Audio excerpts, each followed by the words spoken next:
Hello everyone, my name is Emily Baker and I'm so excited to be sharing a little bit about my journey towards nursing today and what has shaped me into the person that I am. I'm currently a junior pre-nursing student at the University of Wyoming, and through my classes, work experiences, and leadership roles, I've learned so much about teamwork, empathy, and what it really means to care for others. So in this video, I'll be talking about a few key moments that have helped me grow, moments that have challenged me, taught me lessons, and also just confirmed that nursing is truly where I'm meant to be. With that being said, let's go right into the first question. The first question is asking about ethical dilemmas. During one of my clinicals for my CNA license, I was shadowing and helping a CNA who was transferring a non-ambulatory patient with a wire lift. As the patient began to be lifted, I noticed right away that the straps weren't secured correctly, and this patient started to slightly slip in the sling. My heart immediately dropped.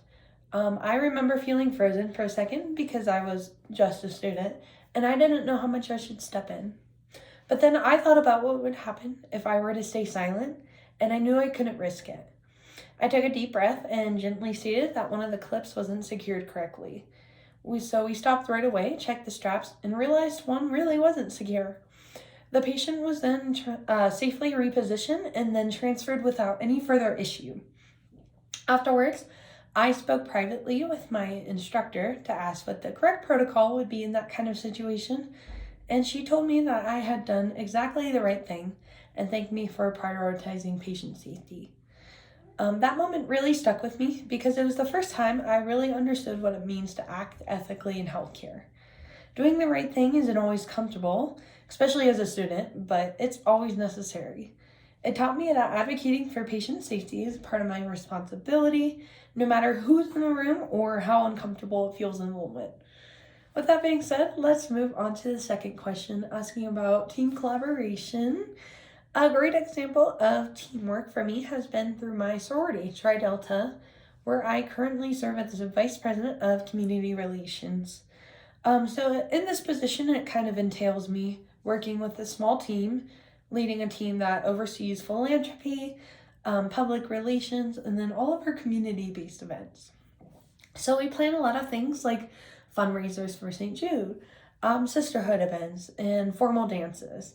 And with that many moving parts, there's always a lot of different ideas, opinions, and expectations. I've learned that being a good teammate isn't always about talking the most or having your own ideas chosen. It's about listening, finding compromise, and then keeping a shared goal in mind.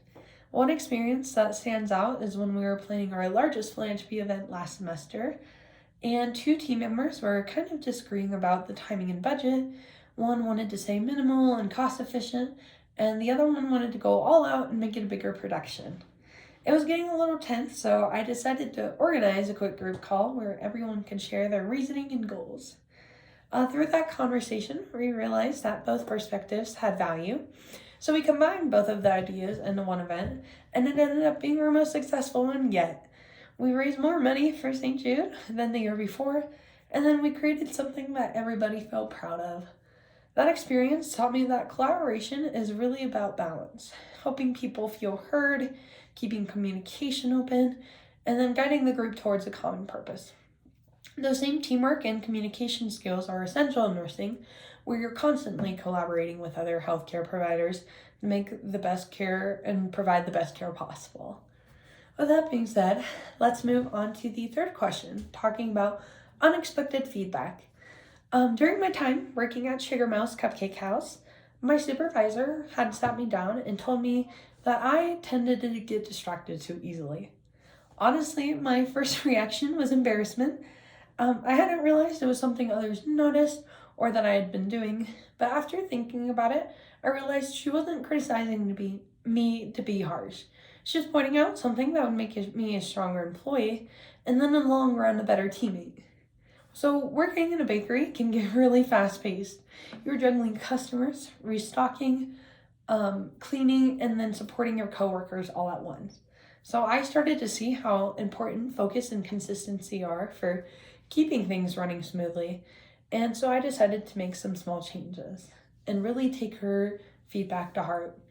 I started keeping my phone powered off during shifts, of course, But then I also started writing down my to-do list before each day and proactively reminding myself of the goals I had before clocking in or before beginning a new task. Um, with this a couple of weeks, my supervisor actually complimented me on how much I had improved. So that feedback taught me something really valuable, that constructive criticism isn't personal, it's an opportunity to grow. It helps me build self-awareness, discipline, and accountability, which are all so important in nursing. There will always be new skills to learn, new tricks, um, new advice, anything that comes with it. And so being open to this feedback is what allows you to keep improving and provide the best care for your patients. Moving on to question number 4, asking about empathy and communication. The summer before my sophomore year of college began, I received hearing aids for the first time. This is what it looks like. This experience completely changed and how I connect and communicate with people. Growing up, I struggled with hearing loss, but I rarely talked about it. I'd get anxious about having to ask people to repeat themselves, and sometimes other people would get impatient. That would make me feel left out and self-conscious, like my voice didn't matter as much. When I finally got hearing aids, though, it was life-changing. Not just because I could hear clearly again, but because it gave me confidence. I started advocating for myself instead of trying to hide my hearing loss, and that shift taught me about how powerful communication can be when it's grounded in honesty and understanding. Now I make it a point to slow down, make eye contact, and truly listen when people speak to me, because I know what it feels like to not be fully heard. Living with hearing loss has given me a deep empathy for anyone who feels unseen or misunderstood. It's made me more patient, adaptable, and observant, and those are qualities that I think are essential in nursing. Empathy and communication go hand in hand with patient care, and I know that this part of my story has shaped me into someone who will make every patient feel understood and valued. Finally, moving on to the final and 5th question, I chose to answer, why should we admit you over other applicants? I believe you should admit me because my motivation to become a nurse is deeply personal and shaped by experiences that have taught me empathy, resilience, and purpose. Nursing isn't just a career I chose, it's something that feels like a calling.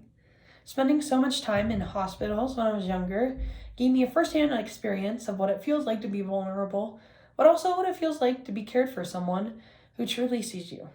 Those experiences, combined with growing up and learning to navigate life with hearing loss and my hearing aids, gave me a really unique perspective on compassion and human connection.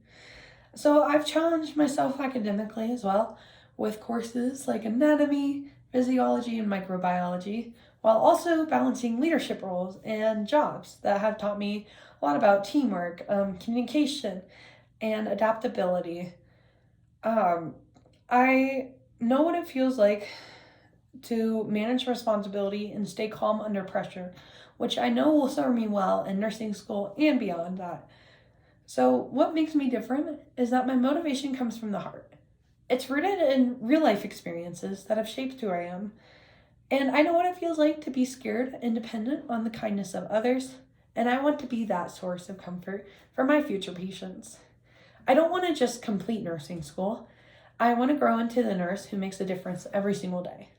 A nurse who reminds patients that they are seen, heard, and never alone. Thank you so much for taking the time to watch my video and get to know me a little bit better. Every experience I've had, from working, leading, and learning to overcoming personal challenges, has guided me towards this path. Nursing combines everything that I value most, which is compassion, connection, and the chance to truly impact somebody's life. I'm honored and excited about continuing that journey through this program and growing into the kind of nurse who makes a difference every single day.